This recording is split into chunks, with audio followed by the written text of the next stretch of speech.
Hi, my name's Anna and I am a graphic designer.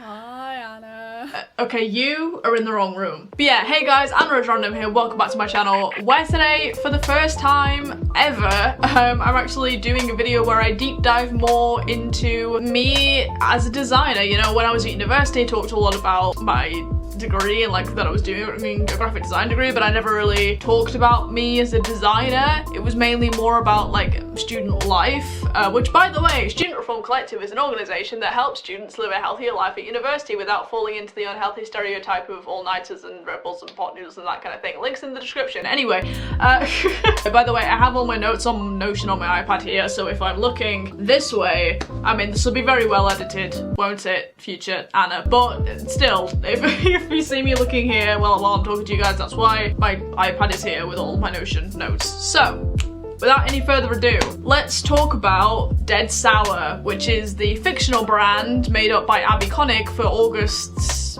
Creative Gloe challenge. Here is how I got to my final outcome and my submission and my entry and all the thought processes that went behind that. So yeah, without any further ado, let's get into this video. Oh, and by the way, if you didn't know, Abi Connick is a very popular graphic design YouTuber on this platform. She is incredibly helpful with her content. I scream at myself that I didn't discover her sooner, because since graduating she just kind of graced her wonderful knowledge upon me on my Instagram algorithm, and I'm there like, where were you all my life? You know, she's amazing. If you guys want to go check her out, her content is incredibly useful. Dead Sour is the brand that was set up by her for this challenge, and essentially we were given like the description, which was that it was the #1 world's most sour sweets. So that was obviously the first thing that jumped out as this is important information. Also, we were given a mood board, which, as you can see, I'm gonna put it up on the screen now. It's giving Tumblr 2014 kind of Visco vibes, which you'll see I paid very close attention to throughout designing what I wanted this brand to look like. This month was not exactly the smoothest. If you guys have been on my channel, you know a lot of personal life stuff has gone down. So and also, if you guys know from my previous video, my creative brain hasn't exactly been functioning to its full capacity. So I don't want to dumb myself down. I think I'm still quite proud of myself, but I don't want to say it was necessarily the most effective outcomes I could have come up with this. But hey ho. Life gets in the way sometimes and it eats away at your creative brain cells. But regardless, I'm going to share this with you anyway. So when I first came to designing this brand, the first thing I had to think about was obviously the logo, the icon.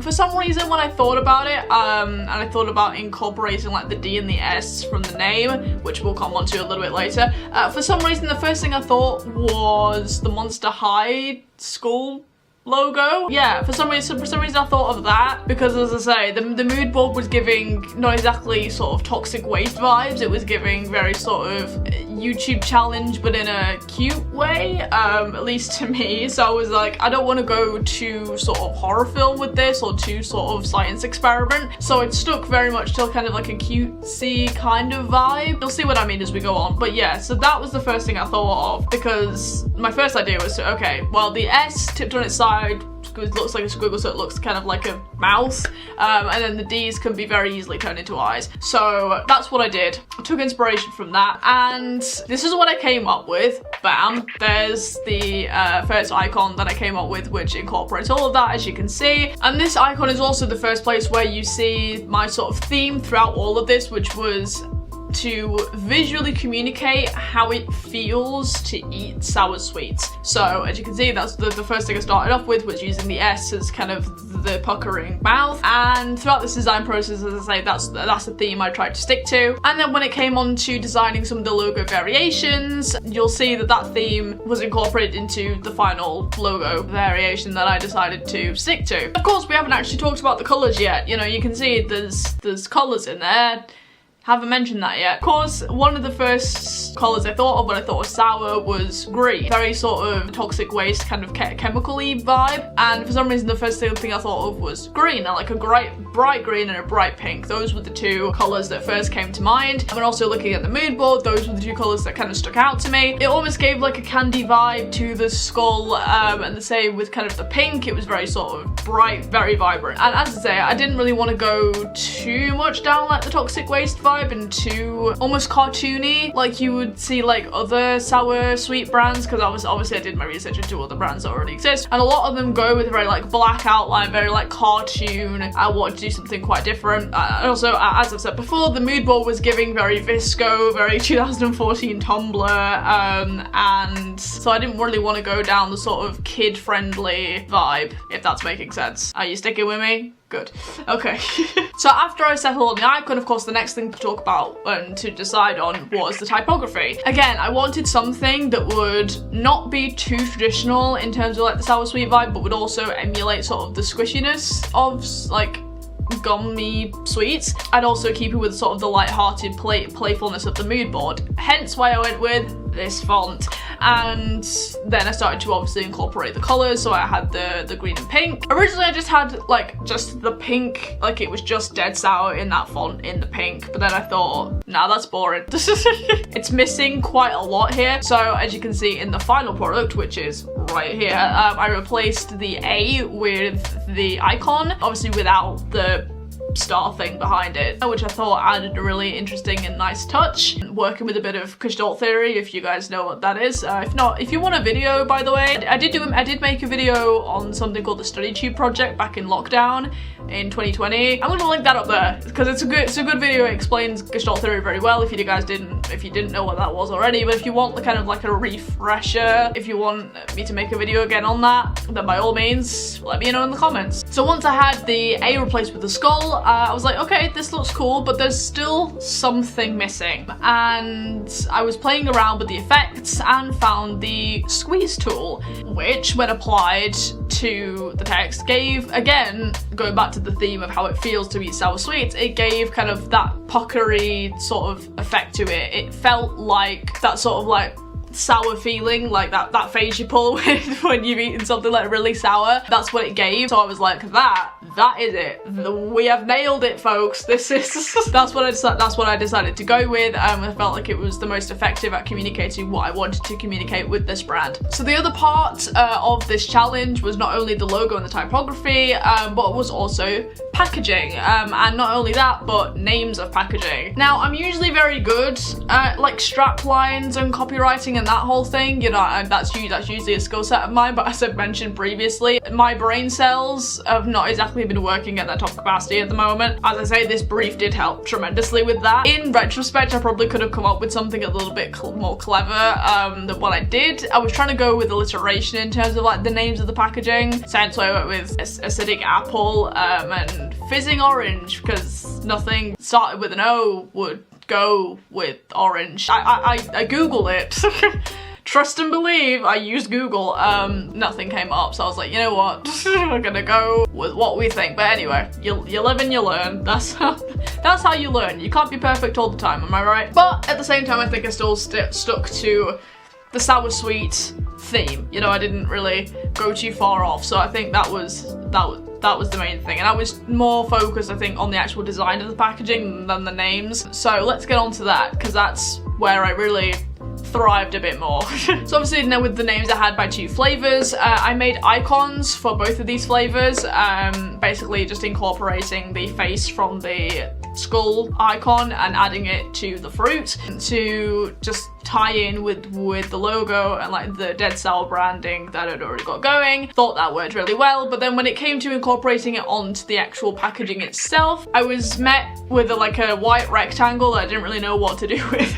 And then it came to me, I was like, hang on, we're going with sour sweets, aren't we? And you know, as much as we're trying to stay away from the sort of very dangerous chemical vibe, we can still add like the toxic waste kind of chemical vibe, but make it lighthearted, because the mood board was lighthearted, so we've got to make it lighthearted.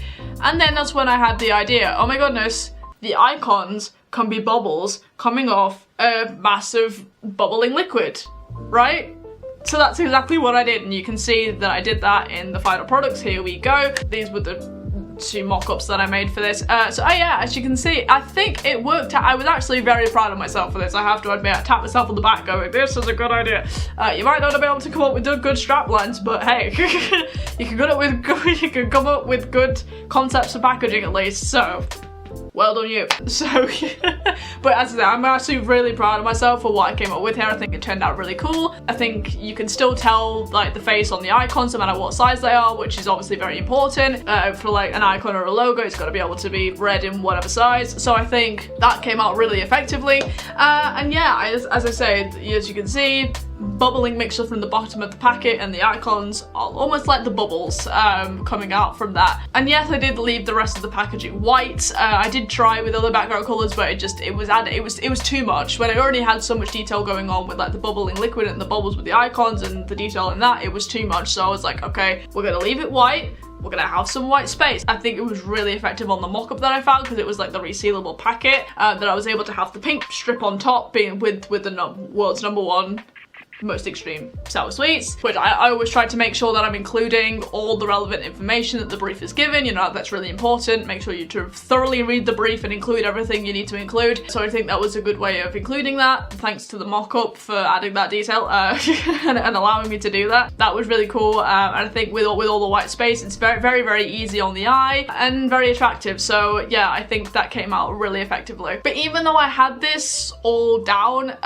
when I first designed the packaging, I was like, right, cool, looks great, but there's still something missing. Like, there was something just screaming at me that I couldn't see. There was some sort of inconsistency. You know, it's like when you have a load of tabs open on your browser and you don't know where the sound's coming from, but you know it's coming from somewhere, but you don't know. Like, that was me looking at this packaging going, there's something not right. And then it clicked. Around the icons and the bubbling mixture, I have a stroke. I have an outline and a slightly lighter colour to essentially add a bit of detail, and it makes it stand out a bit more, and I think it adds a cool touch. But at the time when I first designed this, I didn't have that on the typography or the icon logo. I was like, that's where it is. That's where it's not clicking, because it's inconsistent, and consistency is always key. I fixed that, and ta-da! It fixed everything. As you can see in the mock-up, it fixed everything. And finally, I added everything to the final brand board, so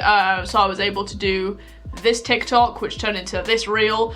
Follow me on TikTok and Instagram, by the way, if you haven't already. Very important for promotion. And then I was done. That's it. That's everything. So yeah, I hope you guys enjoyed this. First time of me kind of going into a deep dive into my creative process as a designer. I'm intending on doing way more videos like this as I do more passion projects to try and get myself out there, which is the main aim at the moment, is to get myself out there, get my first clients. You know, if you do know anybody who has a small business that needs branding for, and you've liked what you've seen today, then by all means share this video with them, share my Instagram with them, which is basically my portfolio. It has all my work on there. And yeah, so I hope you guys enjoyed this video. If you did, make sure to leave a like and subscribe so you don't miss out on any more of my videos. Also, make sure to follow me on all my social media, names which will be, as always, at the end of this video and also in the description for my graphics and Student Reform Collective work. So yeah, I will see you guys in the next one.